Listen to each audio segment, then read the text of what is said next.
The Canadian Agri-Food Policy Institute is driving bold policy solutions for a resilient Canadian agri-food system and building a stronger future for Canadian agriculture. Visit capi-icpa.com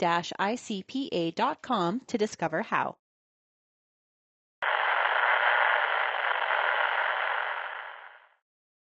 Welcome to The Truth About Ag.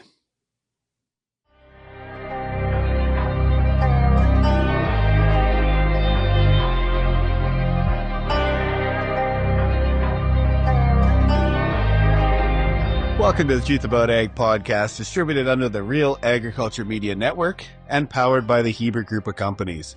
Remember to like, share, comment, and subscribe wherever you get your podcasts. Okay, it feels like it's been forever, I'm not going to lie. I mean, for those that have been watching, we recorded the last 3 within a 2-week period, so I probably haven't seen you in about a month. So we're going to call this the catch-up / Christmas special / whatever we want to call it, Truth About Ag today. So but I want to start this one a little different, Heaps. I want to go back. I mean, we're almost at episode 50, which I never thought we'd, to be fair, get this far based on your schedule for the most part. But I want to go back in the last couple we've had a lot of comments on. I mean, the John Heimbecker, the Cat Seats. So over the last, let's call it 12 to 18 months, what's been your favorite one? Those are hard to pick. My favorite part, actually, I'll start with, is always, whether it's a farm we're talking to or an executive, how they have a huge tie back to agriculture. I mean, that's where Ken and John's is really interesting. I think sometimes people think CEOs are just born business people and have no tie back to the industry. But when you hear their stories, it was really interesting. And then I always really enjoy the mentor advice and the books. Like Heimbecker saying that, you know, when he was out east there, he had to read The Lord of the Rings just to keep himself from finding some rope at night. I thought that was pretty awesome, right? So it would be hard for me to pick a favorite, other than, you know, I think part of the reason those two have got a lot of likes is that, I mean, I thoroughly enjoyed asking them questions. They both had really good answers, right? I really enjoyed the Manette one, really just because, I mean, I thoroughly enjoy dispelling rumors that agriculture has, right? And so not that we got too deep into a bunch of stuff, but we kind of got the real story on Daryl as much as it's out there, and so that's always interesting. But yeah, I enjoy all their perspectives, to be honest. Yeah. For me, I think there's a couple, and don't get me wrong, the CEOs, I mean, I just sit there in awe, first of all, that you can get them on the podcast, but to hear the stories, especially Ken growing up in small dairy, all that stuff, and then Heimbecker starting in an elevator sweeping floors, like those to me are kind of awesome because they actually show built from nothing kind of thing. But for me, I mean, the Simmons one, I think I'll get more comments on that one than ever before. And I think it was just the fact that A, couldn't believe you did it, and B, just some of the one-liners. Like you and I talk about when you're speaking, the one-liners are what keeps people attracted. His one-liners, you know, I don't know if farming chose me or I chose farming kind of thing. And I still use those daily, probably with people that say stuff. But yeah, it's been interesting. Learned a lot. What was his one that opportunity sits behind a problem or something like that, right? It was a good one. Yeah. Oh, you know what, I have to, when you say one-liners, Bacchus maybe had some of the best one-liners, right? From FCC there. And I think, you know, he's super interesting. And, you know, I think his excitedly, awesomely boring. I mean, it stuck pretty hard with you. But he's signature line. Yeah, but he had 3 or 4 one-liners that I think people probably wouldn't expect from a VP of FCC, right? Yeah. Nope. So then, okay, what was the favorite topic?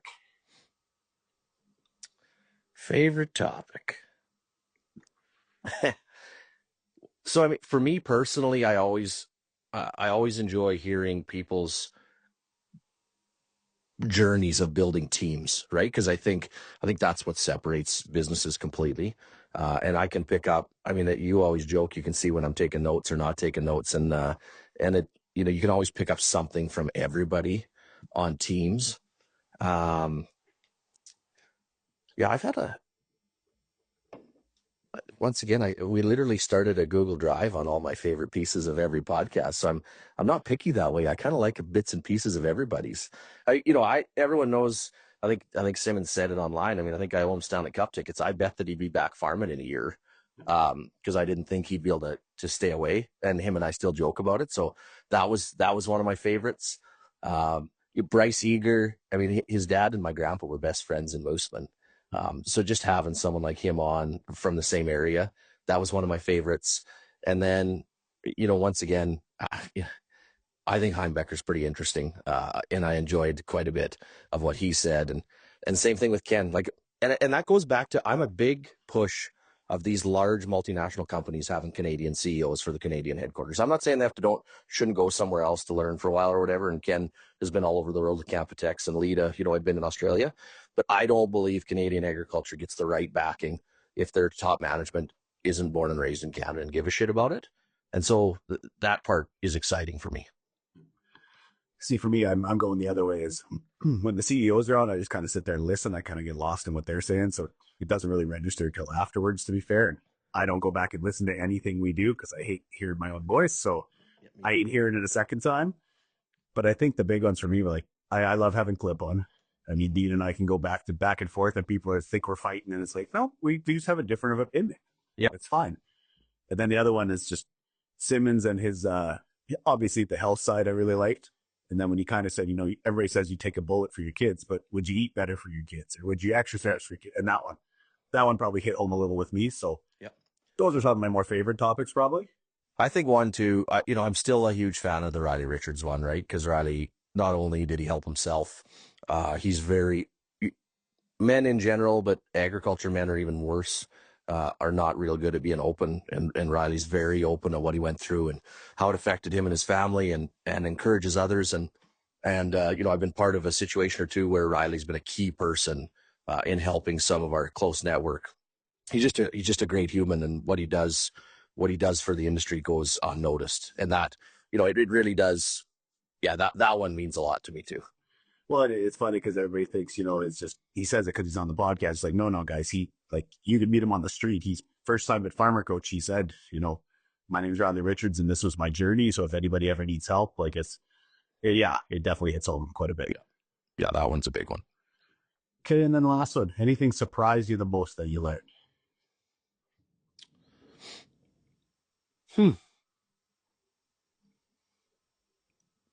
I don't know that anything super surprised me, just because I mean, let's be honest, I know most of the guests, if not all of them. Well, let's call a spade a shovel. Simmons in his last one and going down the Jesus route surprised me. But it didn't surprise me because I talked to him lots, and I'm glad he did it, right? Talking about generics with Lita, I wasn't sure how much she'd talk about it. She did. That surprised me, but not surprised because most of these people I know as people, and they're great people, and they're honest, and they're trying to do a good job. And we always, let's be honest, some companies would like a little more of a script. No, we're going to ask them, and we won't give anybody a script. I mean, the very first podcast with Justine, I basically said to her, why does a short, black, French-speaking woman from Ottawa want to run a big bank? Number one, most bank CEOs are old white men. And number two, it's in agriculture. But I asked her that because she's a pit bull. She's smart, and she might be the best thing that's happened to FCC in years. I say that with respect.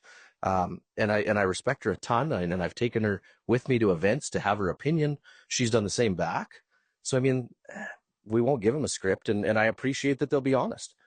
John talking about the railways and little things that would cost the government nothing to get farmers and grain purchasers better movement and better reliability around the world. I mean, I respect that being said. Well, it was funny because he says that and nobody actually took it to heart and wrote it down, because to be fair, he just literally said, welcome to next spring when we try to move the biggest crop we've had. Yep. It literally was, guys. We're going to have a logistical issue. So he's actually sharing what I would call insider information, which is kind of nice. Yep. Yeah, the other one, I mean, obviously Justine's always fun to have on. And again, I know she's taken a little bit of hit in social media lately. Let's call it part of her job description probably, and I'm sure it doesn't bother her. But from my fact, it's annoying because she's, like you said, she's doing great things for FCC, I think, from my viewpoint at least. But well, I mean, let's flat out. I mean, I saw the post, right? Whatever her travel's been, $13,000 a month. Food processor put it out there. May or may not have even chirped us that she came on our podcast twice. I'll have to bug him about that next time I see him. But I guess let's be honest. This is one of the huge things I think is wrong with our political system. So we go and we randomly pick certain facts that we want to highlight in the media. All media does this. If we don't have a politician that's traveling around the world, I don't believe they're doing their job for Canada. 80% of our market is export. So if Mark Carney isn't going to other countries, if Justine's not going to other countries, if Scott Moe's not going to other countries, if Danielle Smith isn't going to other countries, I say, what the hell are you doing? Because all of our customers are in other countries. Well, let's be fair. FCC is self-sustaining. So if you're going to call out her travel, go call out Ken Seitz and John Heimbecker too. Because they're like, I realize they are a governmental agency, but they are self-sustained. They make enough money off their loan happens to pay her bill. Well, and the unique thing is too, it's right. Your headquarters is in Regina, and the shareholders in Ottawa. So I don't care what company you are, you're going to spend time at headquarters and at your shareholders, right? No different than I come to Saskatoon some, but my shareholders, i.e., me, is in Fairlight, so I'm spending a lot of time here. But like that, you're just doing your job, right? Yeah, you know that in Canada, I've talked to Ken about this lots too, because obviously Nutrien has a big travel budget. But the one part I didn't understand that I had never thought of is it was 2 or 3 years ago that insurance CEO got killed on the street down in the U.S. Yeah, probably a year ago actually. Yeah, and so since then, I didn't realize too that proper travel, i.e., companies that own jets, really part of it is safety. It's so much easier for them to ensure the safety of their executives. Not only, I mean, I'm a believer in it for a time perspective. I mean, these people are worth lots per hour to the economy, and you want to save time, but the safety is like our markets are so volatile right now. We can't have a CEO be in an unsafe situation and get hurt. It would kill the stock and hurt the market. So not only are they smart people and we want to have them, the safety one was something I had never really understood. Okay, let's move forward. Industry today. Thoughts on the big news this week? Number one being that the Clean Initiative grants released the list of all the farmers that got their dryers paid for. What are your thoughts? I got 2 thoughts. One, I think the government should have more grants for infrastructure. I said this to the Canadian Infrastructure Bank the other day. You take a tariff situation, we don't have a crop price problem. We have an infrastructure problem because lots of farms can't store this grain until next March or July when we hopefully have some of these policy things figured out. So we increased the interest-free portion. I think we should have doubled the size of the cash advance, and we should add infrastructure grants to get bins built, call it every farm should have a metric ton per acre or something, so that we can weather some of these storms. So good on these farms for finding these grants. Like you're doing your job as running a business. Everybody can use money like that.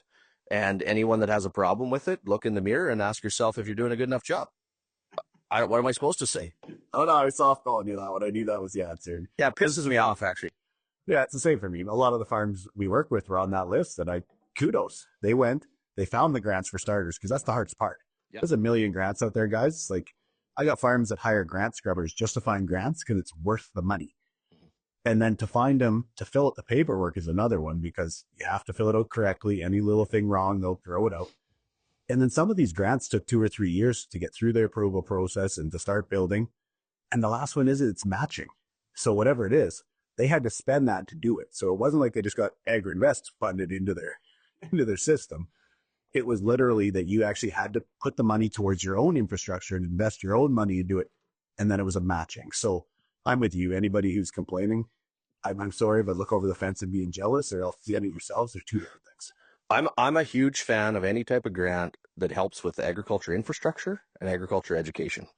You know, these one-offs where you get a discount on something you buy every year, some of these sustainability ones, I'm not the biggest fan of. But infrastructure, I mean, that's long-term farms. So these grain dryers and systems are going to help kids and grandkids, not just that generation. And like you said, it was dollar for dollar matching. So you had to put your own money where your mouth was. The bigger the grant, the more money you put in. In education, I think one of the biggest detriments in agriculture right now is when the CanSask job grant got canceled, where you could get 66% back of funding for sending your people for training. I also think the rule in there where a shareholder can't get trained is the dumbest rule ever, because in most cases, the farm CEO is the shareholder and they probably should be doing some training every year. I think it'd be great for them. And I've mentioned it to numbers of government officials, and I urge everybody else to. I think it's a huge problem.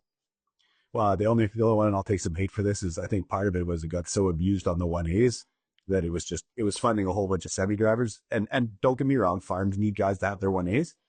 But I think that the message of the grant was to get higher education and get some of the business sense and some of that side of it, or even the trades, that side. Yeah. And I think farmers just used it for the 1As and that was it, right? Yeah, but I don't think it was the farmers abusing it for the 1As why they slowed it down. It was, yeah. We won't talk about the large number of drivers. Yeah. Yeah. Okay, Agribition. So I had never been. So farmer that has never been to the Agribition cattle show, because in my head, we do a lot of consulting for cattle, but I'm not a cattle guy. But Grain Expo was actually a really good time. And there was huge attendance this year. Like there was 450 plus, I think, the 2 days of Grain Expo that I heard, and I heard the numbers for actual Agribition were up. What are your thoughts on the show? Because I know obviously Kyle's a cattle guy and your dad's a cattle guy. So, well, I've always said Agribition does a really good job of international delegations. It's something that is very unique. And so there's a lot of international guests. I mean, the one of the top ministers from, I can't think of it right now. India was in to tour the show and meet with a bunch of officials. Ag minister was in, federal ag minister was in. So it's a unique show that way. But I think, they've obviously expanded what I call the knick-knack portion to get more consumers into the barns and check everything out, which is part of the show. But the group that's managing the Grain Expo has done a really good job, I think, over the last 3 years to build it up. I mean, they had some big names. Brad Wall was one of the speakers to get some names in. Justine was there from SEC.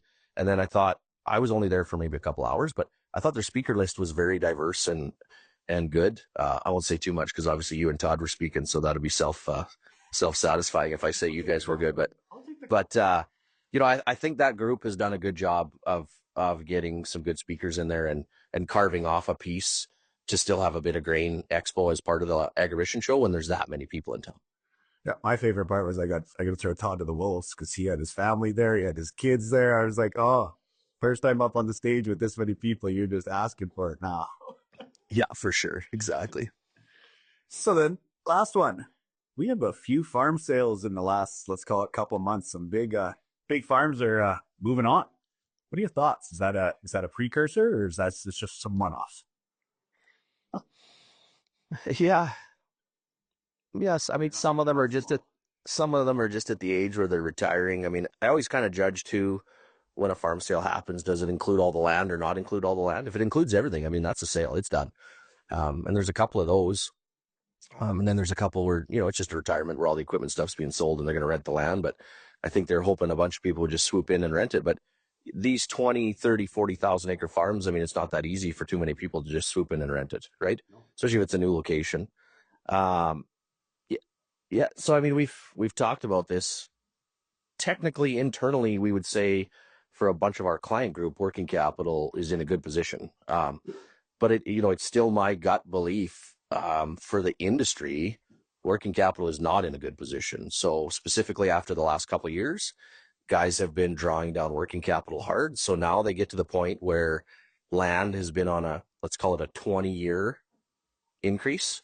They're running out of cash and they probably would have to mortgage a little bit of land that they maybe had paid off to influx cash. And so they have a strong look in the mirror to say, I don't really like the profitability outlook for the next 12, 24, 36 months.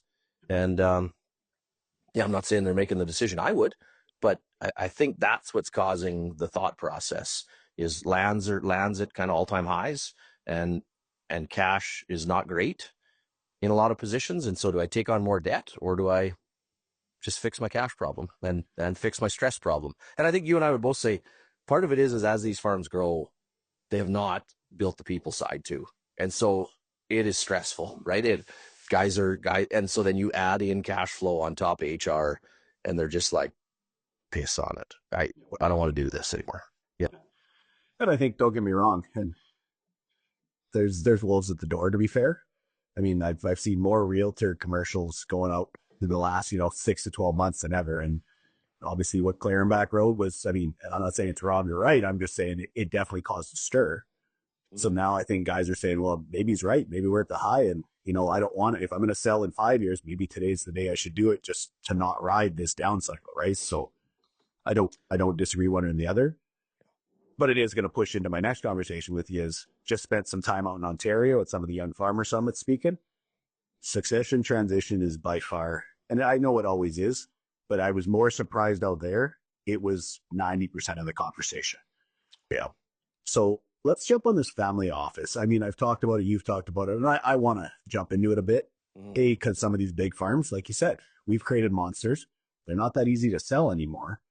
How do we create what other businesses have done for years in agriculture and get the farmer to actually understand it, see the value in it? Because again, demographics wise, we know that 65% of the industry assets can't get transferred to 10% without consolidation.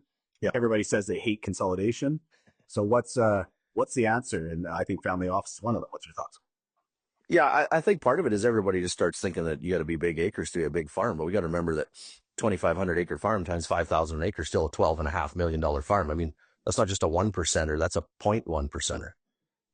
And it can be a huge tax problem depending on what you have left for CGE and rollover type tax plays. So, yeah, I mean, the succession thing's interesting because, I mean, point one, obviously, there's always got to be communication and the skill set for it to happen. But I mean, I've said this forever. One of the big issues in succession is before we find out if we all like each other, maybe we should find out if we make enough money for everybody to get paid. And as land values scream up, if you're going to pay much rent on that, which I believe you should, to the generation that still owns it, it can wipe out cash. And we realize this farm doesn't make a lot of money. And so there aren't two mouths to feed. We were living on real estate or not necessarily the farm. So I think that is part of the issue is, are we willing to actually look at farms as a business case and say, can we make enough money for two families here? And if not, then we need to grow, whether that be in acres or custom or elevators or whatever, right? I don't care what it is. So that's point one. Point two is, so yeah, we've taken steps along the family office. There's some things that go into place for 15 years post that the farm would never lose any land and it wouldn't have to be transitioned. But we haven't finished it off. And it all kind of started, I don't know what, maybe 5 years ago. We were dreaming, and I was trying to look into families with long-lasting legacies. And the big issue is they don't ever sell the asset. Some of them never go public either. Like let's use Cargill or Richardson's or Louis Dreyfus for examples in the agriculture world. And it's treated like a business, and there might be shares and dividends and however that works. So yeah, I think there's a lot of opportunity for the land asset to end up in some type of a family office or foundation, of which rent is paid to and then paid out to the hierarchy of heirs. But the controlling person would be the one that wants to fulfill the wishes of the person that left it there. So that's the one issue in a family office. You have to ensure that the person controlling the family office still has that same opinion, where there's probably some rules within foundations where that actually has to be followed because you give up some control.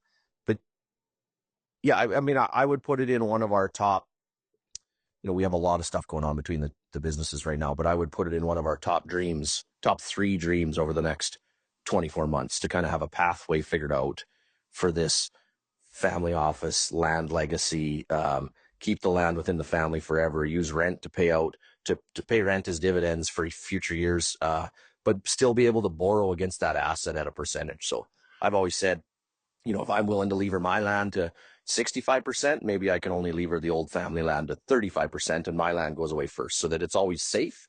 But it's one thing to not have to buy it and just rent it, but it's second if you can use that equity to keep growing. Because I mean, it's that using that equity and taking some risks that grew this asset to where it is through the generations. And why do we want to stop it? Take a pause from the podcast to call out one of our largest sponsors at The Truth About Ag, Farmer Coach.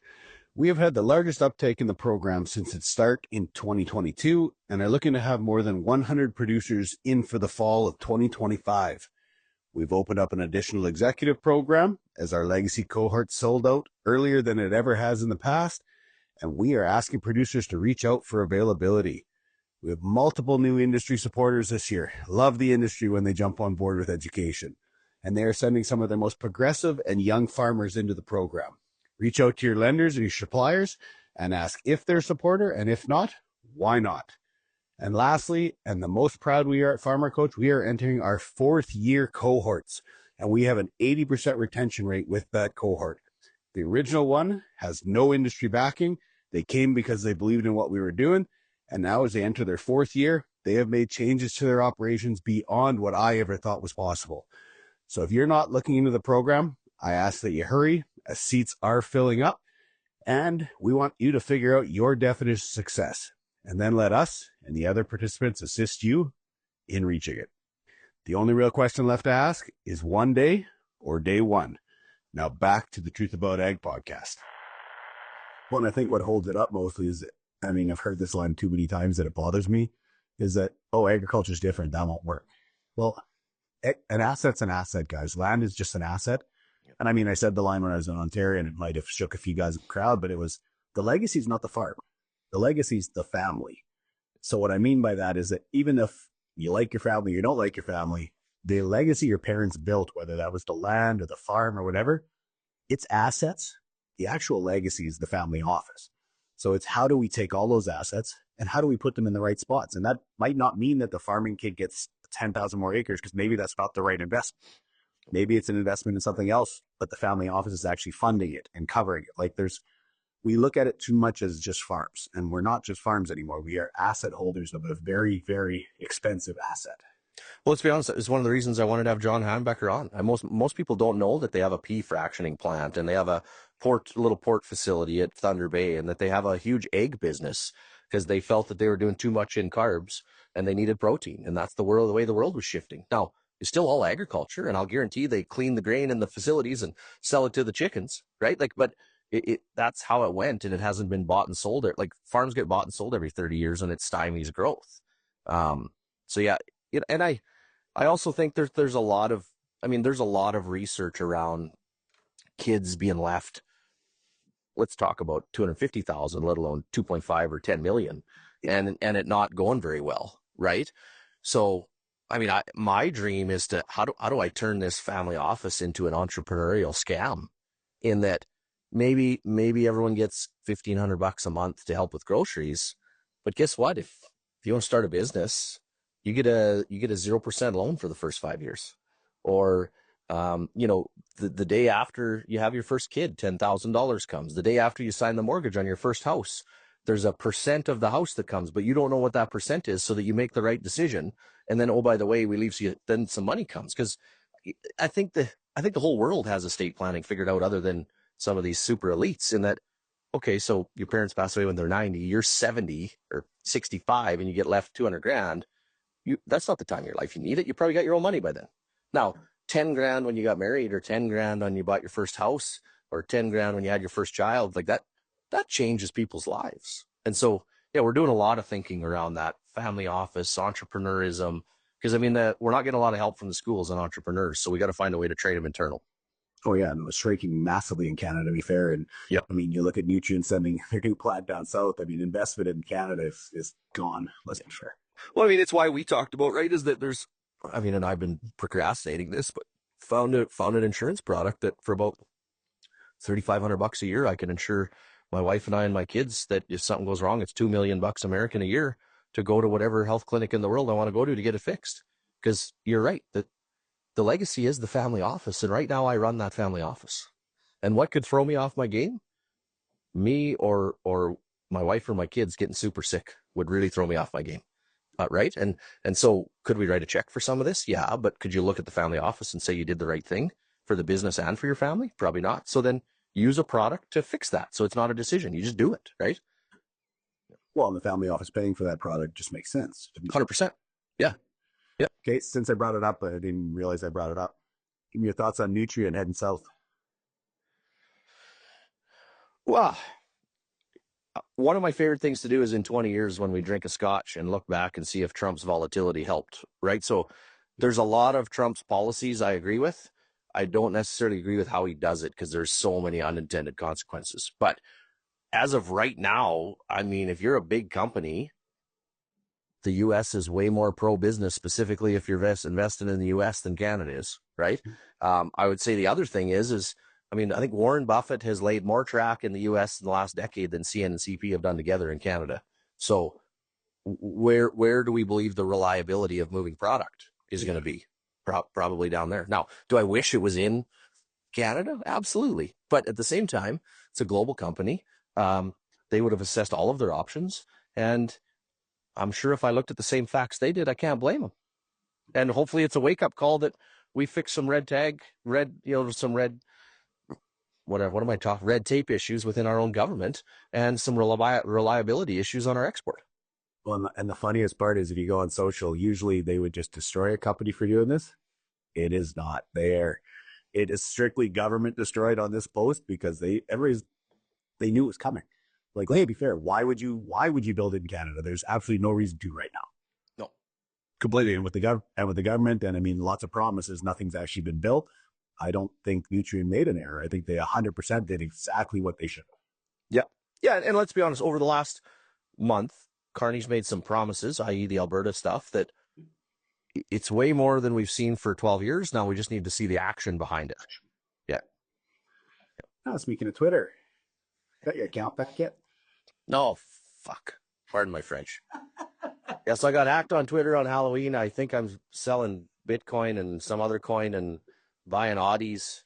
I don't know if I'm still doing it. My crew's still trying to get it deleted. Pissed me off. Elon Musk runs such a lean business. You can't even talk to a human and the bots can't get it figured out. But I'm not gonna lie to you, it's been super peaceful. I was on our management team meeting Monday morning and said, I actually just told our team that when you get it figured out, just cancel it. I'm not going back on.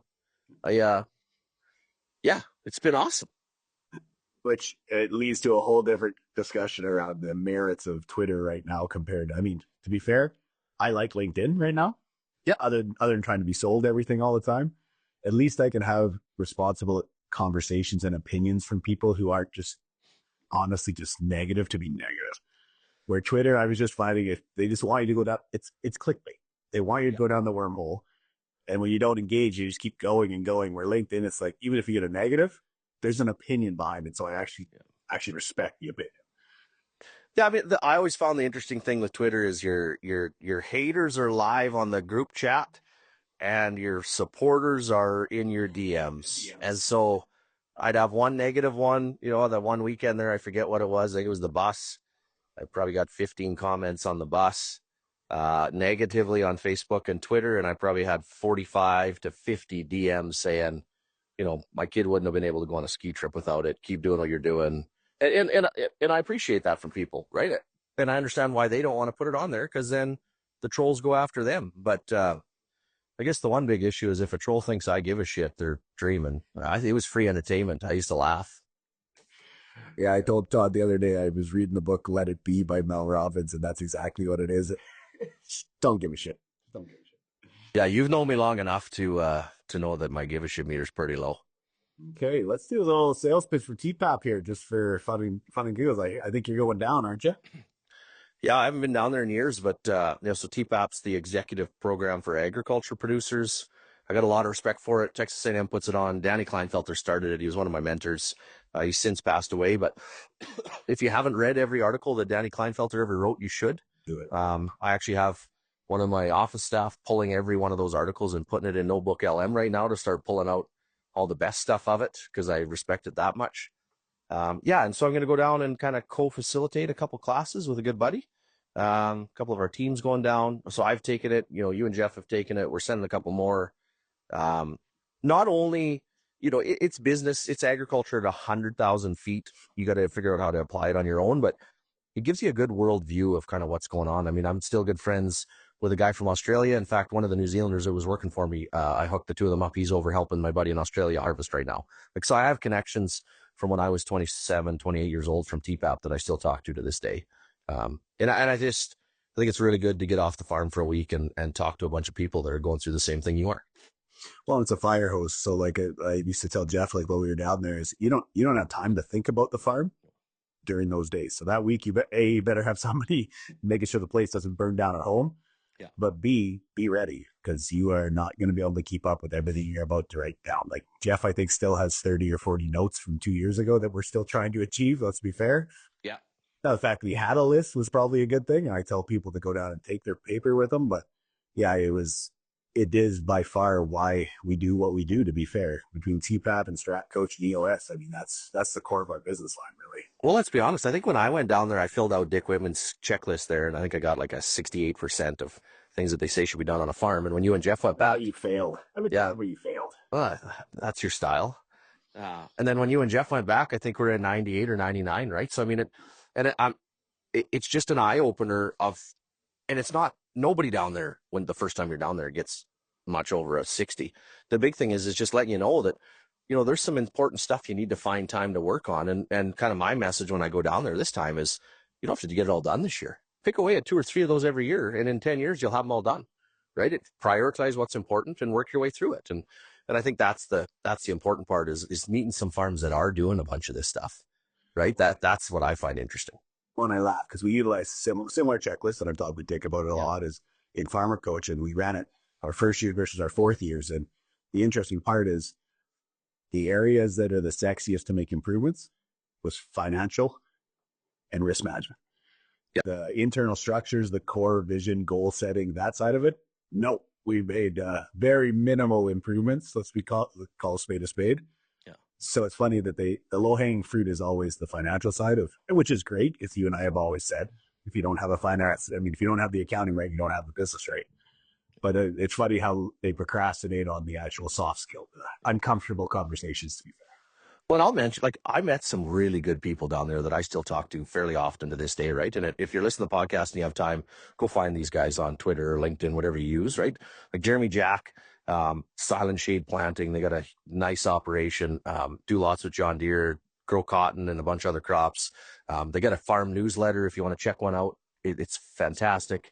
I got to give him props. He just ran a marathon the other day for St. Jude's. That was their cause. Him and I believe his kids ran it with him. We've stayed good friends to this day. We send a text back and forth with high-level questions.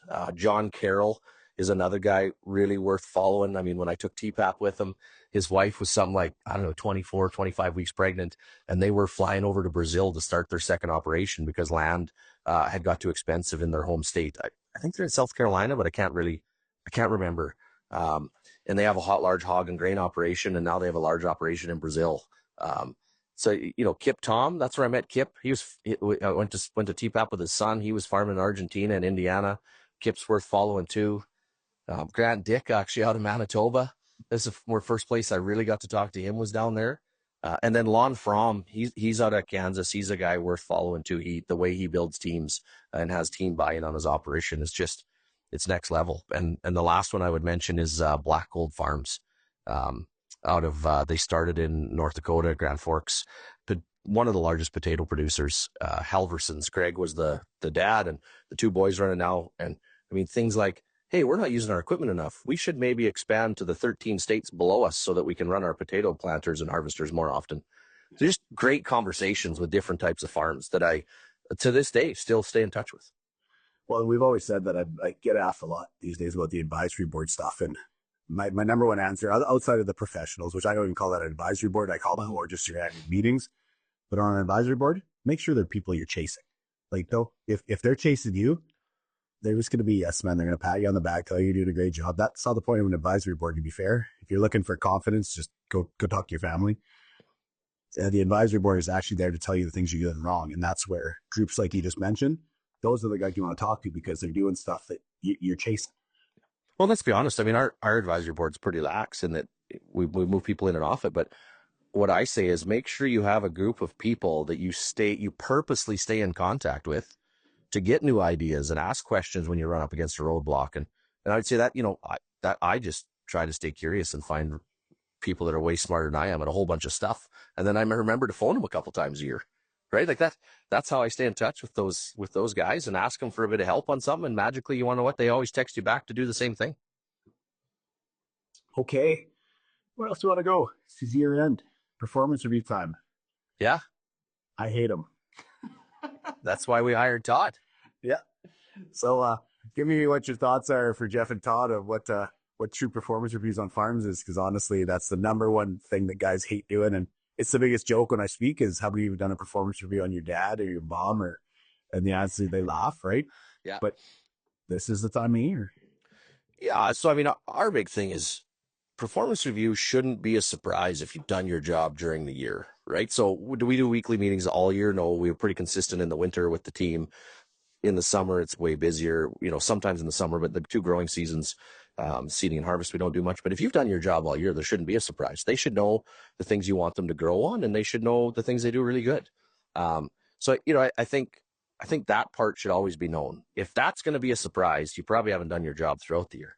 But the real part of performance reviews, I find, is working together on growth and like, where do you want to grow? What kind of courses should we get you in? Does where you want to grow match our business? Because if it doesn't, there's probably not a, we're probably not going to change our business for your growth, because it's our business. And so can your growth fit into the business growth? And does that role make sense for all of us? And if it doesn't, then is there a different role that does, et cetera? So I think that's important, because we don't spend enough time talking about it. And I really encourage team members, like, you got to remember that your growth is in your hands. You have to bring it up to your managers and courses that might be interesting to you and things you might want to look at, right?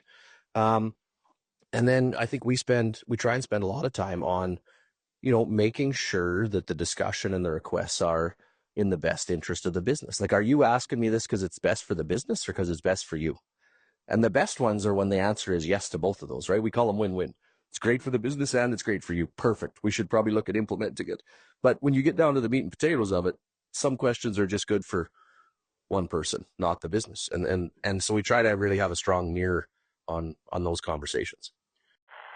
I want to take the next few moments to call out another one of our sponsors, Maverick Ag. New look, new team, new location, and new outlook on agriculture. We've spent the last 6 months adding key people and processes to the Maverick team so we can better support the industry in what we see as complex yet exciting times. Our core consultants are the best in their fields across accounting, banking, consulting, and insurance, and we would love the opportunity to show you our horsepower. Some of our legacy products include the core financial product. Are you looking ahead, seeing financial ceilings at every turn? The markets, the cost of production, the banks. We provide a full-fledged projection package that covers your monthly cash flow worries, your bank ratios, your key performance indicators, your cost of production, and your profitability metrics. Fail to plan, plan to fail. Don't go into 2026 without a plan. Number 2, Navigator Strategy product. Do you feel like Groundhog Day is every day on the operation? Are the complexities of managing family, roles, accountabilities, people, compensation, and just the sheer number of decisions you're expected to make becoming a stressor? Are you running the business, or is the business running you? Let our experts sit down with your family and your team and come up with strategies that work. We don't consult on things we've not seen success on in our own operation or those operations that we work with. Let us steer the ship in the right direction. Along with these offerings, we also have other numerous technology, negotiating, insurance, and decision-making products available. Visit maverickag.com for more details. Now, back to the podcast. How do you do it at the leadership level? So theoretically, you're the CEO of both companies. You've got teams under both companies. So let's use Maverick, for example. You got Todd, Taylor, and I now at the helm of Maverick. As CEO, what are you looking at from us at year end? What are the measures you actually putting us up against? Yeah, so let's be honest. I'm bad. I don't really do performance reviews with all you guys, but it's because I'm pretty blunt. I mean, you could say better than anybody. When I'm happy with what's going on, and when I don't like what's going on, I basically say, well, let's use billable, right? Like, it was 6 or 7 months ago, you and I had the chat. I said, like, we're doing too much goddamn social media and podcasts. We're not doing enough work. Right. And you and I worked, but then we found out what we wanted to measure and what made us both happy and what was good for the business, and works great. So I think as the CEO, I sometimes think some leaders use performance reviews as a crutch. Well, I'll deal with it then. No, I'd rather, that's why we're pretty focused on getting our weekly scorecards nailed down, so that every week we're looking at it. And it's like, if we're not hitting this metric, then we know at the end of the year, our EBIT is not going to be what we want it to be, and our customers aren't going to be happy. So then what's going wrong, and who's accountable for that metric? And then at the same time, as you know, I'm real big on, yes, people need to be accountable to a number, but we're accountable to this as a team. And so if one person is off track and struggling, is that because we've given them too much? Is it because there's some stuff going on at home we don't know? Is it that they need more training? Or is it that one of us needs to say, hey, how can I help? And I can pitch in for 2 weeks.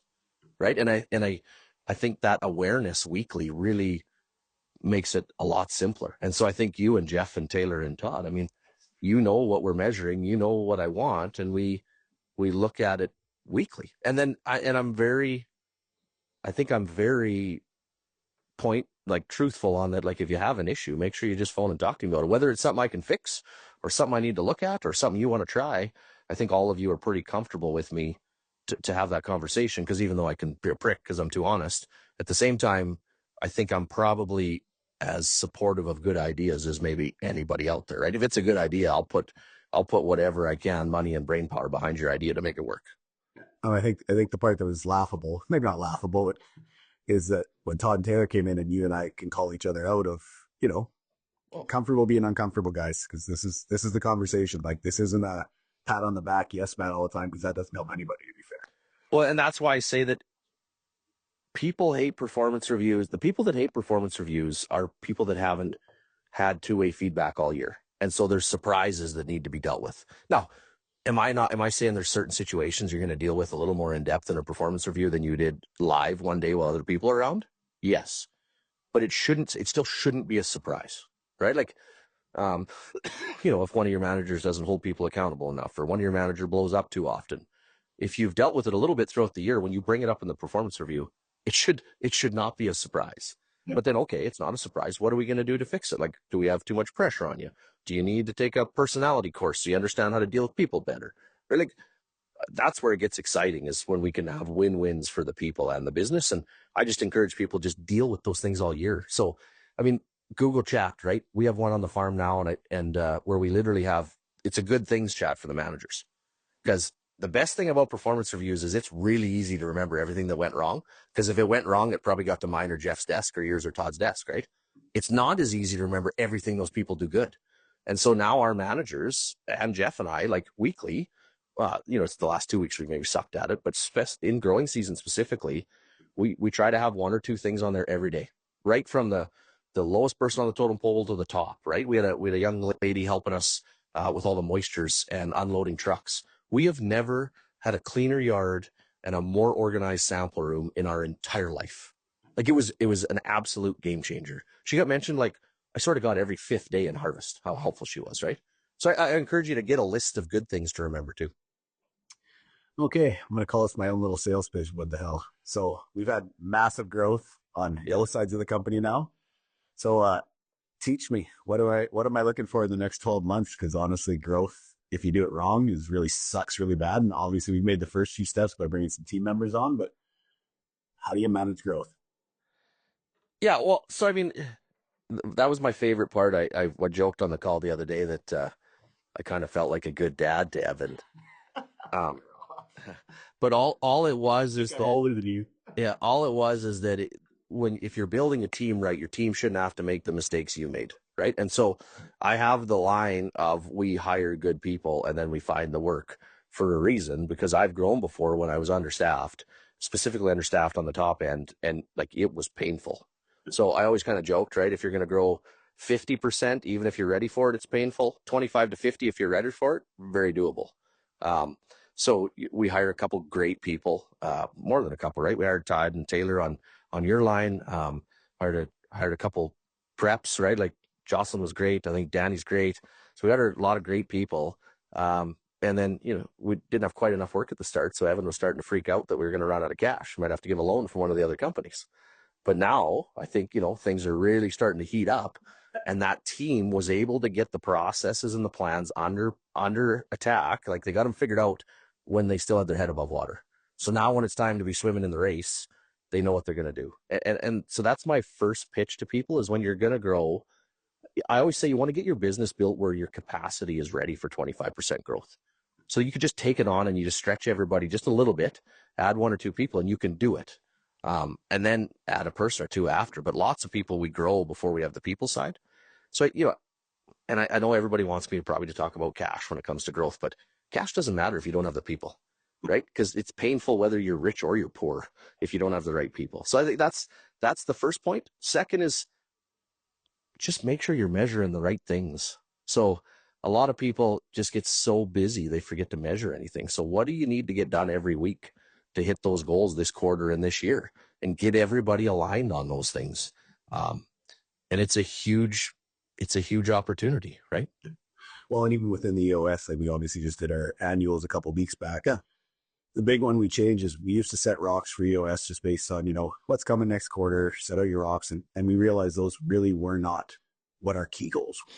So once we set the metrics and had everything set in place, now everybody knows the numbers we're shooting for. And every goal that we've set as a team, as individuals, is based on a metric that we're actually shooting for. So there's an end goal. It's not just to be smarter next quarter. It's not just to get this done next. It's not a to-do list anymore. Yeah. Now it's actually, we have metrics to actually answer and makes the scorecards better. Well, I think the other thing too is, if you're a company of one or a company of three, it's not as hard. But the one thing that took me a long time to learn is when you start growing as the leader, don't just jump in and work an extra 1,000 hours to help your team out because growth is hard. Because then your managers never get to feel that little bit of pain of growth and to be better prepared the next time. Right. So I was really bad for it at the start. I just work more all the time. But then the thing is, you're working so hard, you're not training anybody, and your managers aren't looking for more people to fill those roles. Now, as everybody knows from some podcasts before, I ran a combine more this year than I ever have. But I had a team member get sick, and I didn't want her to feel she was losing her combine. I could have put somebody else in there, but wanted my son out. So there's a lot of reasons behind it. But just when you look at each situation, if you're going to jump in, make sure you're training somebody, make sure it's short-term to help. And like I said, this is when you get to 5, 10, 15 people. Because if you just do everything yourself and everybody else's life doesn't change, they don't grow and get new processes and you really want to build this culture of encouraging your team to find great people. And if their life doesn't change with growth, you get more pressure, they're not going to help you recruit. And it's such a key part. Well, on the big one, and I heard the stat the other day, I mean, you're going to spend 95% plus with your kids before they turn 18. So you're only going to spend about 5% of their life together after the age of 18. So the reason we preach people, guys, and it's not just because we're telling everybody they got to grow. Most of the farms that come into the coaching program, they're just looking for more time, to be fair. It's not that they want to be. Lots of farms don't want to be 40,000 acres or 50,000 or 60,000, whatever it is. That's not in their goal. They don't want it. And that's awesome. But that still doesn't mean that 3,500 hours worked every year is the goal either, to be fair. It wasn't in our goal. When I hired Jeff, I wanted to get to 16,000. I needed 8,000 blocks for the two of us, right? Like what surprised me and what we've been able to do, I work less now than I did when we were 5,000 acres. Nobody believes that. I know nobody believes it, but it's true. When we went to 24-hour seeding, everybody on the farm works less in seeding than they did when we weren't running 24 hours. And I know it's ass backwards, but if you have the right people, growth can fix a lot of your people problems. Now, if you have the wrong people, it can really extrapolate it. But yeah, like we grew because it actually was easier on my calendar. I mean, and we've shared this before. My dad and I had talked. He had to quit coaching me sports when I was young because didn't have enough people, and maybe thought growing was a little crazy way to fix it. But now my dad might be one of the biggest fans of it. And yeah, I joke now in today's world of sports. We used to say, you had to get your time in with your kids by 18. But I mean, I got a 13-year-old son that if academies had their choice, he'd be gone when he's 13. And a lot of these sports kids are gone at 15, 16 years old. And so it's pretty well known within the groups that we consult for now that I don't miss hockey games. And if I do, it's going to cost a lot of money. And I don't miss many at all because it's just a priority for me. Now, did I miss the first couple when we were finishing up harvest? Yeah, that's what pays for hockey. But can I tell somebody that wants me to come speak that I won't do it on a Monday because we got a hockey game? They have to do their event on a Tuesday. Yeah, and if they won't do it, then I just don't go. Really. Well, and the big things for me was those are the two I get biggest pushback on by far. Is A, growth actually makes your time better. Nobody believes it. And then 2, the growth one fixes equipment issues, which is actually better for your cost of production. Because that's the other one. Is that nobody believes buying land or renting more land today can be economically feasible.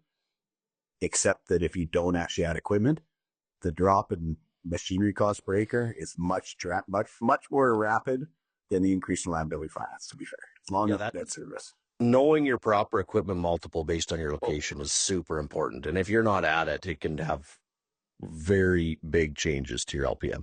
Oh yeah, I've had multiple farms overpay for rent. Everybody in the community hated them for doing it. But it literally dropped their LPM and dropped their cost of production by $10 to $15 an acre. Yeah, no, exactly. Okay, we are bunching up against the hour, so I figured let's do your last question, but for a change, why don't we answer it? So Sure. give me your last question and I'll give an answer and then you can. Well, let's start with favorite book. Well, I told you already. Let It Be by Mel Robbins, and I'm not even through it yet. Todd says the second half might not be as good, but I heard her on a podcast, and honestly, it was everything she said struck with me. So that's where I'm lost in right now. Yeah. Yes, and I just finished The Fish That Ate the Whale, the story of the banana man. Explain this, please. It might be one of the, it's probably going to be my Christmas book. I was just talking to see if we had any. I was on a call somewhere about a month ago, and someone said, "You got to read this book, man." I think it was a strategic coach call, maybe.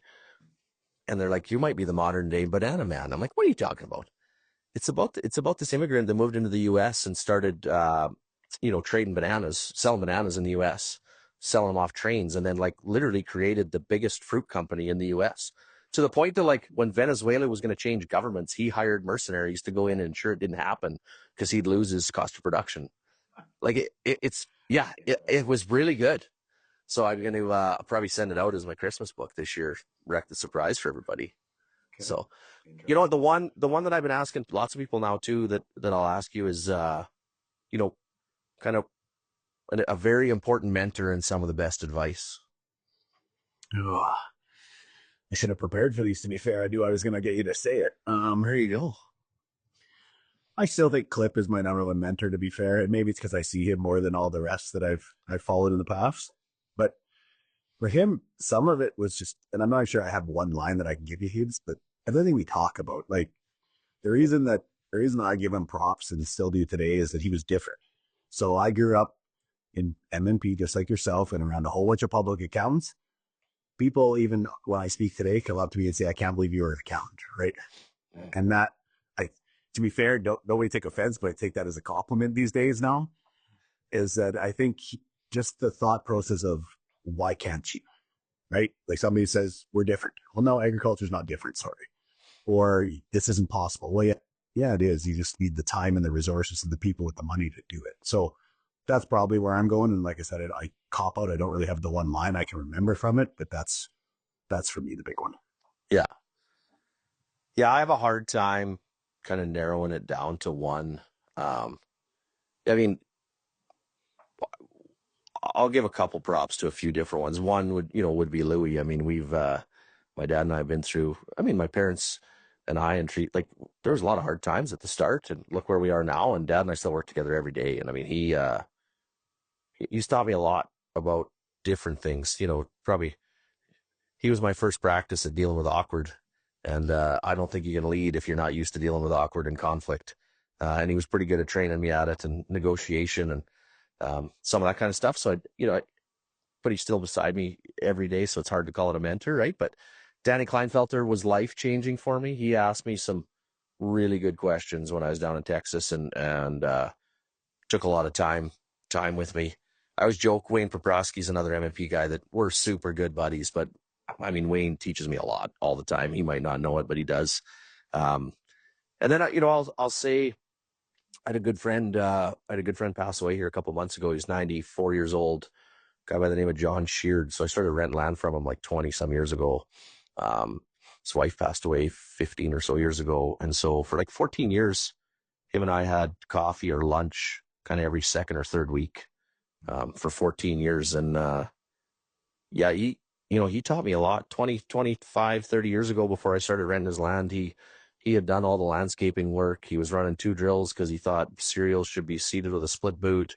He was doing zero till before. I remember Dad driving by there when I was little and saying, like, these are the best farmers around. And when we started renting his land, the thing I loved about John was some of that older generation really hates consolidation and doing things different. And he was infatuated by it, right? 2.5 weeks before he passed away, he was riding in the combine with me and just couldn't believe we had all 8 combines hooked together in the same field and taking off more bushels than he could take off in a year. And, like I said to my wife, it's a little bit weird to say probably one of my 5 best friends was a 94-year-old, but we maybe didn't tell each other enough how important we were to each other, if I was to be honest, right? Yeah. So then the last one obviously is the magic wand. If you had a magic wand, You pick one thing to set agriculture up to be the best it could be in the future, whether that be 10 or 50 years out, what would it be? Everybody always goes to the easy one, right? Like, I'd love to jump on policy. I'd love to jump on that side, but I don't think it is. Like, I think it's the mindset of the producers today. And what I mean by that is not that you have to think consolidation or you have to think growth or anything like that, but you do need to start thinking further ahead than the next 10 days. Like, we need to start getting 10-year mindsets, not 10-day mindsets. And I think a lot of producers, because of the amount of workload and because of how much stress on them and the complexities, they still lock into the next day or the next 10 days, or the next 10 hours, even, to be fair. You get up in the morning and you just want to survive that day, right? And I think we need more of the producers to start looking forward on strategy and 10 years out, because I don't think everybody knows what's coming down the pipe. And I'm not saying we have a crystal ball, but I damn sure know that we are prepared if something shifts or something adapts. The business is built so we can adapt with it. And I don't think many producers today can say that. Yeah. Yeah, I could pick something, easy policy wise too, but I'll go a little bigger. I think Russia is Canada's number one competitor. And obviously they have a bit of issues right now, and I think we're wasting one of the biggest opportunities in the history of our country. We need to be moving way faster. And so if I had a magic wand, I would do two things. One, I would change our democratic system to have weight to what drives GDP. So the U.S. does a little bit of this, right? That's why some of the rural states are swing states, because the votes matter. They might have less seats, but they matter more. Based on GDP, though? I actually don't know that, right? But if you based it on what drives GDP, because I think in a lot of cases we're the laughing stock of a lot of countries, because we have, specifically the west side of the country has every critical mineral in both energy, agriculture, and critical minerals that the world wants right now, and we let a small portion of the population decide that we shouldn't do anything about it. And so, yeah, well, and it frustrates me on a lot of fronts, in that, Christ, you don't even need 51% of the vote to win our country. You can win it with like 46%. And then a good business decision, it's like we need 100% buy-in. How about we just do what's right for the country? And yeah, a few people aren't going to like it.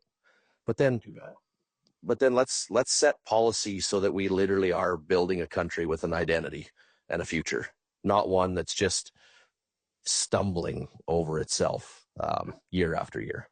That would be, you'd need a magic wand to do it, but that would be my magic wand. Lovey said, I'm not going policy, but we're going to change the electoral system. Yeah. Yeah, exactly. Yeah, perfect. Okay, guys, we are pushing against the hour. We wanted to give one Christmas special without a guest. Obviously, we're going to have some more guests coming up, and I'm excited about a few of them. So we stay tuned, I guess, to be the big one. And remember to like, share, comment, subscribe. Start leaving comments that you'd like. Hey, what do you want to hear us talk about? And like Keith says, we hear a lot of the DMs, but let's do it out loud for a change. It would be nice to see it. Yeah, and that's probably all I got. So this is the last one. Merry Christmas, Happy New Year's, and we'll see you soon. That's the Truth About Ag. Thanks for joining us. The Truth About Ag podcast is a proud member of the Heber Group, which includes Heber Grain Ventures, Maverick Ag, and Farmer Coach. We appreciate the support. Lastly, please like, comment, share, subscribe, and ring the bell. And if you have questions for a future podcast, please leave in the comments below. Thanks for listening.